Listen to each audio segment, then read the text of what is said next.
Joyeux Noël, everybody. Merry Christmas.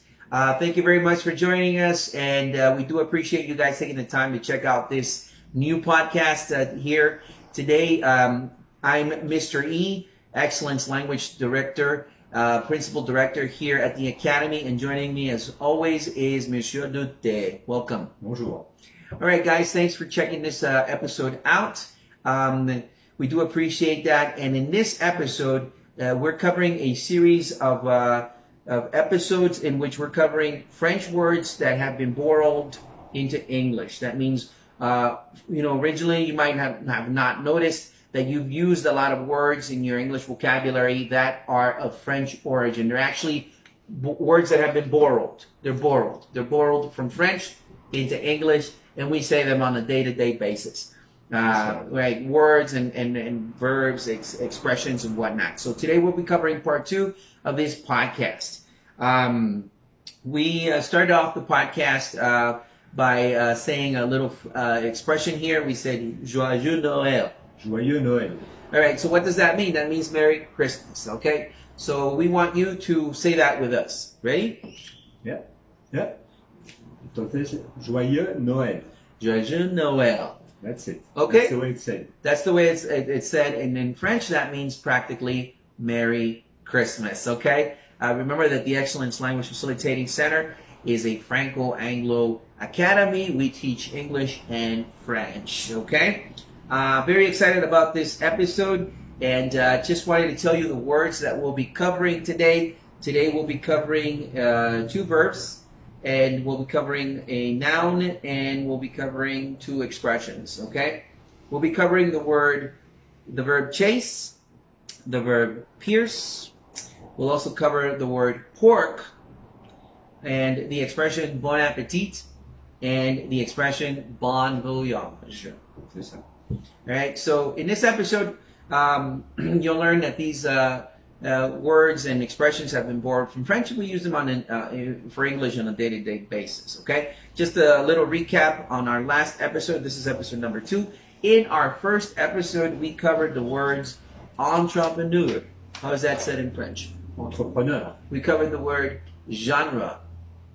Genre. Coup d'état. Coup d'état. Bouquet. Bouquet. Entourage. Entourage. And déjà vu. Déjà vu. All right, so click on the link below and check out our first episode on this series. Okay, so let's move on to today's podcast. We'll start with the verb chase. Chase. Now, in English, chase is both a verb and a noun. The word originated from the verb originated from the noun, and basically in English, to chase somebody or someone is basically to pursue somebody or someone in order to catch up with them or catch them. You can use this word as either a noun or a verb in English. I'll give you an example, first of all, as a verb. He chased the girl all over town until he caught up with her. That's used as a verb. Chased, it's participle form. And we can also use chase as a noun. A noun is an idea, right? So I'll give you an example. The police caught the thief after a short chase. Now, the interesting thing is that we've been using this word in English for a very long time. And it's actually a word that's of a French origin. Could you tell us more on that, Monsieur? Yeah. The French word, there's also a noun and a verb. The French noun is chasse, la chasse. La chasse. And there's a verb. The verb is chasser. Chasser. Chasser. So apparently the word was adopted into English from the noun chasse, chase, about the 13th, 14th century. So that's the Middle Ages. So there you go. What do we have here? We have French words used by the aristocracy, the Norman aristocracy in England, being adopted into English. I have to mention here, in 1066, there was a battle in southern England, the Battle of Hastings, between the English king and the Norman Duke, William of Normandy. the Duke of Normandy, who spoke French, won the battle, so that was the conquest of England. That's right. And from that time, the aristocracy in England was French-speaking, and that's the reason why many French words were adopted into English, or were borrowed from the French into English. And often we notice that there are words that have to do with the occupations or the position of the aristocracy in English life, like chase. Nobles, aristocrats love to chase, to hunt. The word really English is hunt. Yeah, because there was an English word, to hunt. That's right. That's right. That's In right. French, it's chasser. Chasser. And so we have now also the word in English to chase. Right. That's it. And I imagine the aristocracy would chase the fox. Yeah, le renard, les cerfs, whatever. So they brought that into the English language, aristocrats. Yeah, that's it. That's great. That's great. Thanks for the note on that, Monsieur Douté. Now, very interesting. You brought that up about the Norman occupation. I think that really impacted English a lot. It actually did. We're putting up a graph here. You guys can see it right now. And on a very interesting note, English vocabulary consists mostly of the following languages. First of all, we would have Germanic languages. The Germanic languages can form 30% of the language. Secondly, we have Latin. Obviously, the Romans invaded Britain. Yeah, they occupied England, yeah. And then there was the Catholic Church, Right. which stayed in England afterwards. It used Latin. That was the official language of the church. Right on. So that's 30% of the vocabulary. Another 30% of the words that you use in English are of French origin. Yeah. So that is quite impressive. Yeah, that's words. The words brought by the Norman aristocracy from 1066. That's right. And the other remaining percentages of languages that influenced English, of course, were the Celts, who were the natives of Britain. Then you had the Anglo-Saxons, who also invaded and contributed a lot to the language. Yeah. And finally, the Viking invasion, right? Yeah, that's right. Yeah, the Vikings occupied northern England for centuries. That's true. All right, so just keep that in mind. Bear that in mind. You guys are speaking a Frankenstein language, pretty much, right? A concoction, I would say, right? Yeah. Of different words all put together. So I'll just bring that up for you again. 30% Germanic languages, 30% Latin, and 30% French. The other rest are just Celt, Greek, right? Yeah. Anglo-Saxon, right, and whatnot. So very interesting note on that. Okay, great. So that is the word chase. Next on our list is the verb pierce. Pierce. Well, in English, pierce is a verb, and what it means, to pierce something in English means to penetrate something, to puncture something, either with a sharp instrument or tool. To give you an example sentence of this, for instance, I had to pierce another hole in my belt. That's how skinny I'm getting, Monsieur Douté. Of course, that's not true. I don't know if you've done that. You take your belt, you got a nail, you got a hammer. I know. You hit on it and you pierce a hole into your belt so you can tie it up. Yeah, tu perces un trou dans ta ceinture. It's the French verb is percer. Percer. Je perce un trou. I pierce a hole. That's right. So the verb pierce is of French origin as well, right? Yeah, it's also French that was borrowed by English in the Middle Ages, 13th, 14th century. How is it pronounced? Percer. Percer. Percer. Je perce. I pierce. Je perce. Je perce. That's great. A common use for pierce in contemporary times would be the piercings that people use on their face and body. We actually use it as a noun, a piercing. So let's say if I used to have a piercing. Did you know that, Mr. Douté? No, I didn't. I did. I used to have a piercing. Can you guess where? No, I was going to ask. You don't have to answer. No, it's fine. No, it's fine. It's where the light shines. Don't worry about that. Where the sun used to shine. I used to have a piercing here on my left ear. I still have that little blemish. Ah, right. Yeah, and I used to wear that back in my rebel days. Yeah. Interesting thing, by the way. In French, we use the English word piercing, because that's a very specific use. You know, a piercing on your ear or on your navel. Yeah? That's right. And we use the English word piercing. Right. Because that was invented, I suppose, in America or England. That reminds me of those words that were French origin. They went to America and then they're recycled back to France. Yeah, like entrepreneur. Entrepreneur. Entrepreneur, which is a French word, but yeah. it took on a different meaning in English, like a businessman or someone right. who risks to build a business. Right. And in French now we use the word in this way as well. All right. Awesome. Okay, so that's the verb pierce, pronounced in French. Percer. Percer. All right, moving on to word number 3 on the list.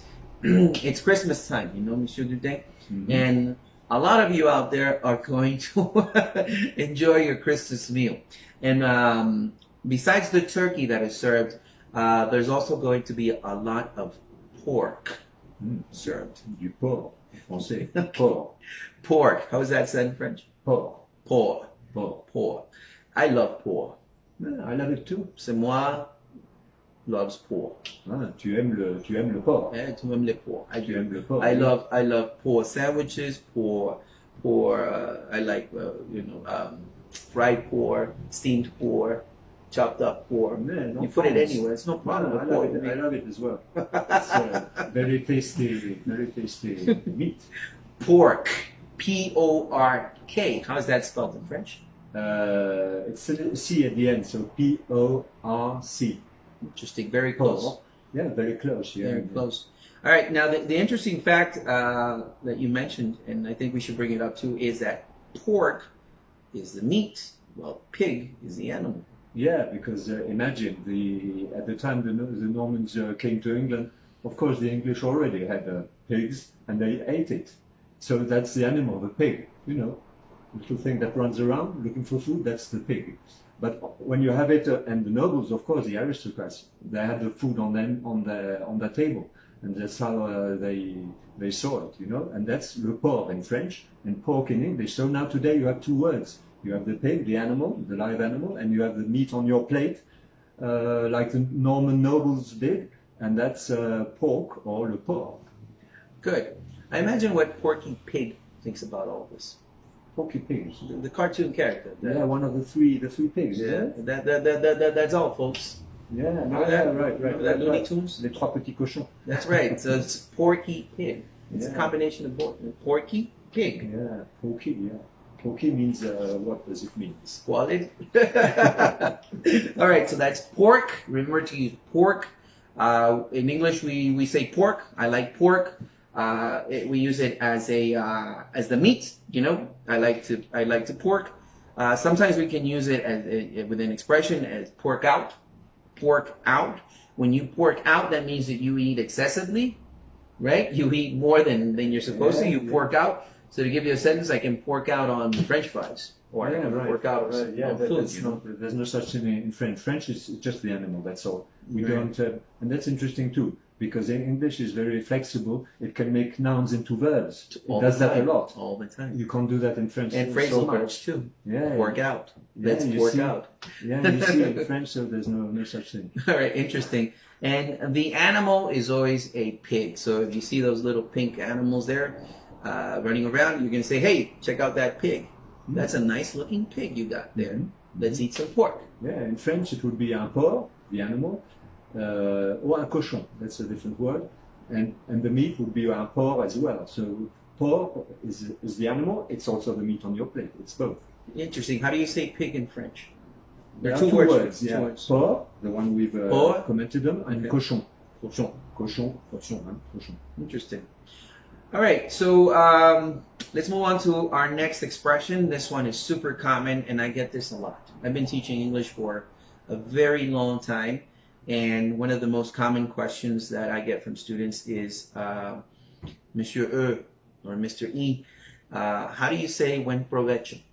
Buen provecho. Buen provecho is an expression, a chapinismo, an expression that we use in Guatemala that we say to people before they are about to start eating a meal. It's courtesy. We say it for courtesy, and there are different variants. They're like provecho, provechito, whatever. But I get students coming up to me all the time, and this happens all the time. They say, Mr. E, we're going to go to lunch break, whatever. So how do you say buen provecho in English? And I say to them, there's no word. There's no word for it. There's no real expression for it. And most of the time I just end up telling them, I just say to them, just say enjoy your meal or have a good meal. That's it. Okay. At other times I just simply say, well, what we can do is we can borrow a French expression and say bon appetit. Bon appetit. See. Right? And bon appetit is literally French. Yeah, it is. It's literally French. That's how you say in French. Bon appétit. Bon appétit. That's how you say. Bon appetit. Now there are some cultural differences. Like for instance, you wouldn't say bon appetit. Let's say if you go to a hamburger joint, and you go, okay, hey, I'm gonna have a Big Mac and fries. Bon appetit, professor.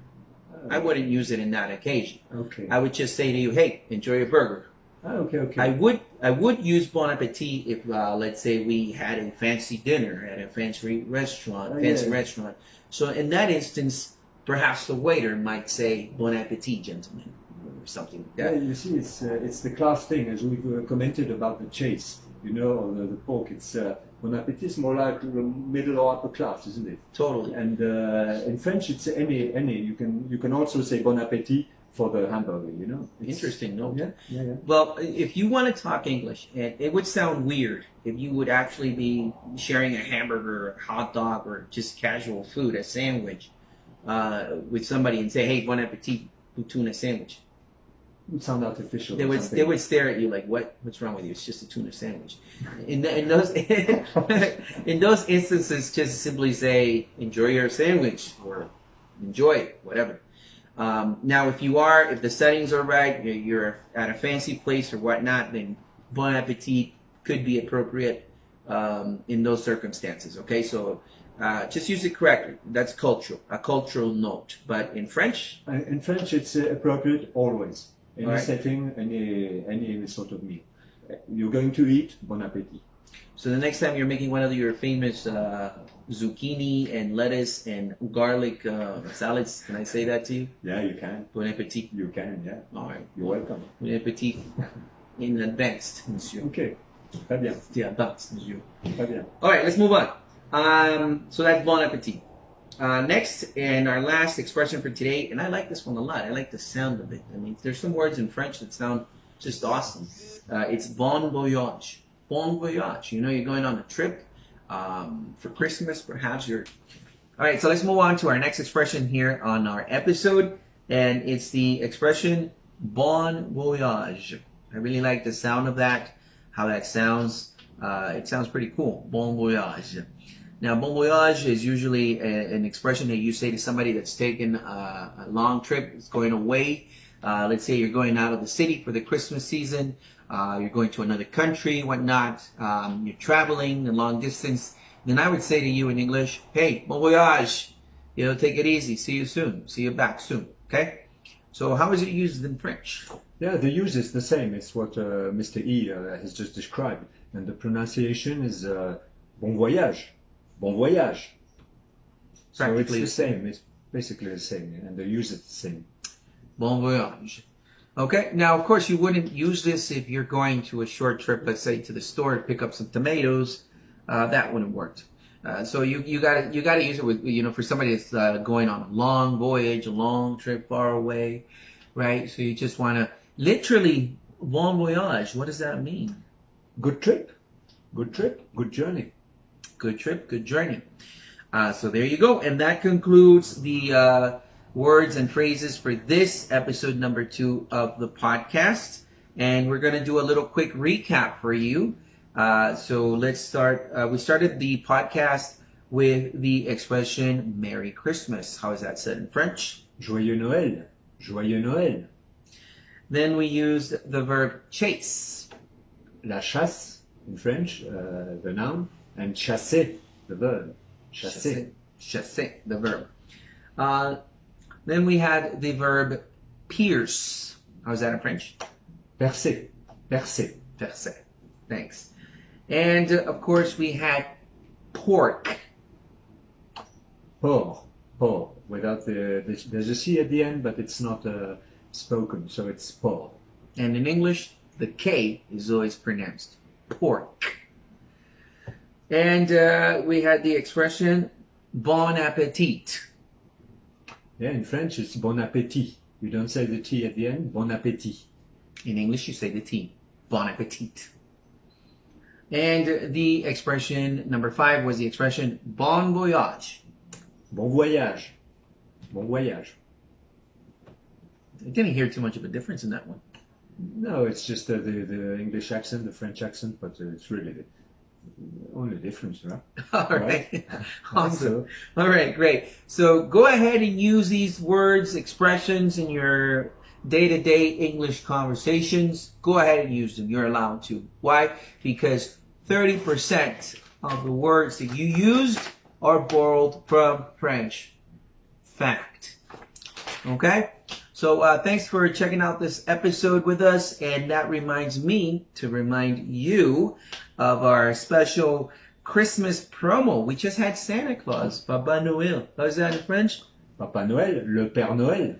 Santa Claus. How do you say that in French again? Le Père Noël, or Papa Noël. Okay, so Papa Noël just visited us just recently before starting out with the gifts and everything. Yeah. And what he has for you is this special deal. All right, so for 550 quetzales, you can start your English training or continue your advanced English training with us. The 550 will include the first month of January, your inscription, and these awesome original textbooks by Richmond Publishing. They're the personal best series. You'll get your books. You'll get your first month of English for 2020, and that'll cover your inscription. It's unbelievable. That's a saving of 150 quetzales that can go into buying more pork Yeah, for Christmas. So, and you'll feel merry, even merrier. All right. And we also have a special French promo for you guys. Regular price is 600 quetzales to start your French training, which includes your month of French plus your inscription. But for a limited time only, you would pay the low price of 450 quetzales to start your French training in January. That covers your whole month of January plus your inscription for the low price of 450 quetzales. Yeah, it's a steal. Remember the date, the limit to use this offer is the 30th of December. So think about it. Don't forget. That's right. So give the gift of language this 2020. If you already know the language, if you already know English, then sign up for French. Put that as a goal. And if you got a family member that needs to learn English to get a job or whatnot, hey, give them some English. Contact us. Write us through Facebook, WhatsApp, TikTok, Instagram. We're everywhere on the net. All right? And thank you very much for watching this video. And we wanted to wish you and your family a Merry Christmas and a very successful 2020 filled with success and love and a lot of accomplishments. Put language learning on your to-do list for 2020, all right? So from Monsieur Douté and myself here at the Excellence Language Facilitating Center, coming to you from the heart of beautiful Guatemala City, we want to wish you the merriest of Christmas. Be well, be safe. See you next time. Joyeux Noël et bonne